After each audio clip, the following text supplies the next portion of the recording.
Young star TV news के bureau chief Rizwan Ahmad ने SHO गुलशन Mimar Gaffar कुराई से मुहर्रम उल हराम की सिक्योरिटी के हवाले से बातचीत की। यंग स्टार न्यूज़ के साथ आपको रिजवान अहमद। इस वक्त हम मौजूद हैं गुलशन मीमार थाने के अंदर। यहाँ पे SHO साहब अब्दुल गफ्फार साहब, इनसे हम आज पूछना चाहेंगे जो मुहर्रम उल हराम आ रहा है उसके सिक्योरिटी के बारे में इनके क्या इंतज़ाम है। अस्सलाम वालेकुम। वालेकुम अस्सलाम।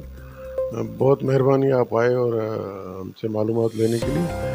सिक्योरिटी के हवाले से हर साल की तरह इस साल भी इंशाल्लाह अल्हम्दुलिल्लाह फुल प्रूफ इंतजाम करेंगे और इंशाल्लाह अल्लाह पाक के करम से जितने भी यहाँ पे हमारी मरकज़ी इमाम बारगाह है उसमें जो मजालिस होंगी इमाम और आखिर में 2-3 जुलूस भी होते हैं और शाम गरीबा होती है तो इंशाल्लाह खैर आफियत से अल्लाह पाक के करम से गुजर जाएगी।